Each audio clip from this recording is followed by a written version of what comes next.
Surabaya,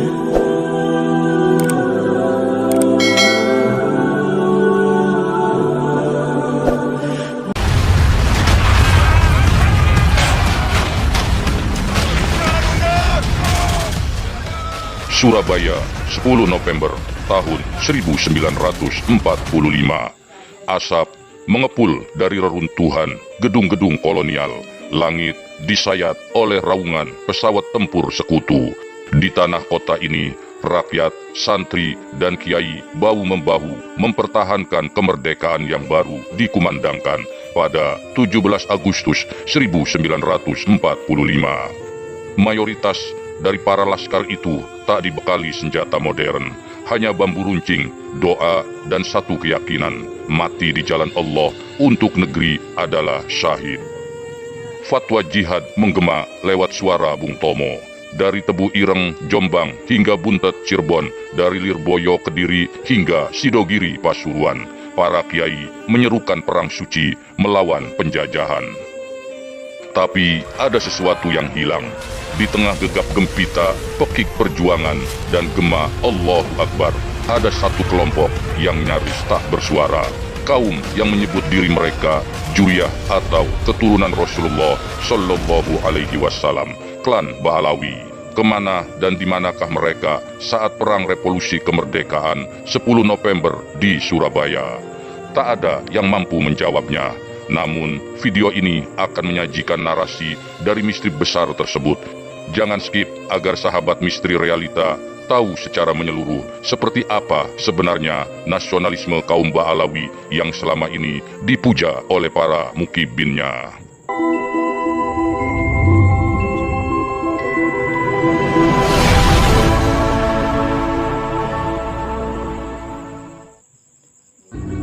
Assalamualaikum warahmatullahi wabarakatuh. Sejak awal kedatangannya di Hindia Belanda, Surabaya bukanlah kota asing bagi klan Ba'alawi. Sejak abad ke-19, kawasan Ampel dan Kembang Jepun telah menjadi pusat komunitas Hadrami, terutama dari klan Ba'alawi yang mengklaim dirinya sebagai Saddah Nabi. Kala itu, mereka sudah memiliki masjid, pesantren kecil, dan jaringan niaga yang kuat. Nama-nama seperti Habib Alwi bin Segap As-Segap, Habib Abdullah bin Ahmad bin Sahab, dan Habib Hussein bin Muhdor As-Segap sudah dikenal luas di kalangan masyarakat Arab Surabaya dan penduduk lokal. Namun, ada yang aneh dan sangat misterius. Dalam catatan sejarah, di seputar peristiwa heroik pertempuran 10 November 1945, nama-nama pembesar klan Ba'alawi itu tidak muncul. Demikian pula Wadyabala atau komunitas klan mereka. Karena itulah, tidak ada satupun nama klan Ba'alawi dalam daftar pejuang, tidak ada pula dalam daftar syuhada, dan sama sekali lenyap dalam arsip fatwa jihad. Sementara di saat genting dan mencekam itu, para kiai dari kalangan pesantren justru tampil di garda terdepan.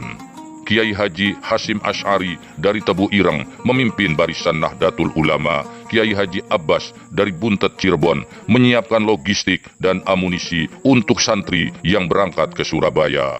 Kiai Haji Mahrus Ali dari Lirboyo, Kediri memobilisasi santrinya menuju medan tempur.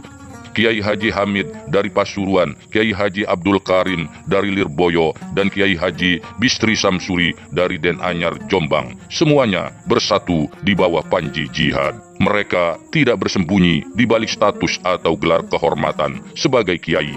Mereka turun langsung menegakkan kalimat Allah di bumi yang ingin merdeka seutuhnya.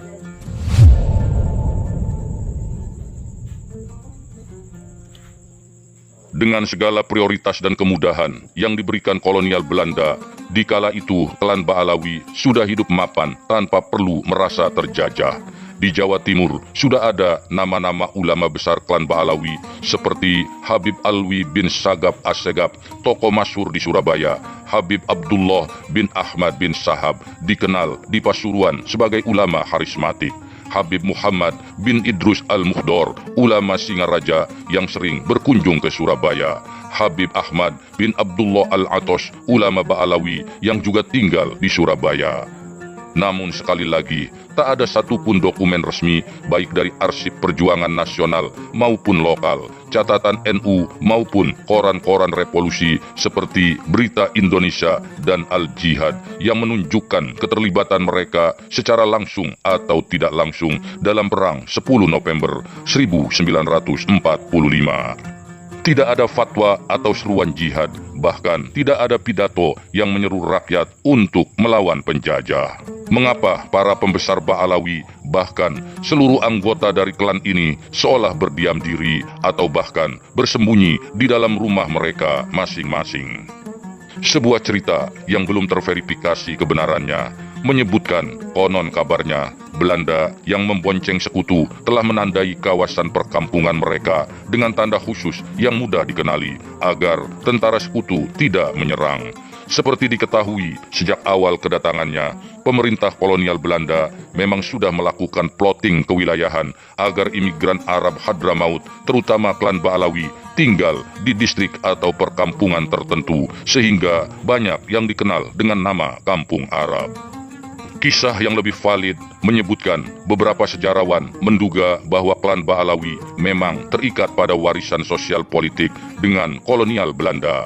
Sejak zaman Hindia Belanda, sebagian besar kaum Ba'alawi termasuk dalam kelompok Arab Timur asing yang mendapat status hukum istimewa berdiri di antara pribumi dan Eropa. Status itu memberi mereka kemudahan untuk berdagang dan mendapatkan perlindungan administratif.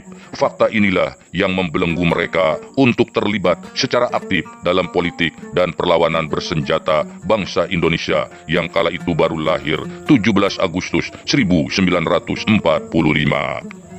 Karena terbelenggu oleh komitmen balas budi pada Belanda, akibatnya di saat rakyat pribumi menumpahkan darah dan mengorbankan nyawa, kaum Ba'alawi memilih untuk bersembunyi. Bagi sebagian kalangan mereka, politik dianggap najis, sementara jihad melawan kolonial Belanda seperti yang difatwakan oleh datuk mereka Usman bin Yahya di saat pecahnya Geger Cilegon 1888 dipahami sebagai pemberontakan melawan penguasa yang sah. Terlebih lagi di masa penjajahan Jepang, kehidupan mereka tertekan secara ekonomi karena kemudahan dalam berdagang dibatasi. Mereka pun mendamba Belanda kembali hadir menjajah Indonesia sesuai dengan doa kejayaan untuk Ratu Wilhelmina yang ditulis Usman bin Yahya. Tanpa perlu membedah dengan pisau analisa yang lebih tajam lagi, diam dan raibnya klan Ba'alawi di tengah-tengah perang besar melawan penjajah jelas menunjukkan kepatuhan mereka kepada kolonial Belanda. Ketika gemuruh pesawat sekutu meraung-raung di langit Surabaya, ketika bom-bom dijatuhkan, maka hanya ada dua barisan, yakni yang melawan dan yang membiarkan. Dalam lembar-lembar sejarah itu, nama Kiai Haji Hasyim Asy'ari, Kiai Abbas Buntet, Kiai Haji Mahrus Ali, dan ribuan santri, serta arek-arek Surabaya dan barisan pemuda menorehkan sejarah abadi dalam catatan bangsa Indonesia. Tapi di sisi lain, nama-nama besar dari klan Ba'alawi tenggelam dalam kesunyian yang panjang, seolah ini menegaskan suatu pertanda bahwa garis nasab tak selalu berbanding lurus dengan keberanian menegakkan kebenaran dan patriotisme. Sampai di sini, maka terjawab sudah apa yang dikatakan oleh Habib Ali bin Muhsin Assegaf dalam kitab karyanya Al-Istijadah min Akhbaris Saddah yang menyinggung bahwa kebanyakan Ba'alawi yang hijrah ke Nusantara adalah bertujuan mencari harta dunia, sehingga kepergian mereka pun tidak diridhoi oleh ulama Hadramaut. Bahkan Ali bin Muhsin Assegaf menyimpulkan kebanyakan Ba'alawi yang hijrah ke Nusantara itu memang para pembangkang, sedangkan yang bertahan di Hadramaut adalah Ba'alawi yang baik dan cinta tanah air.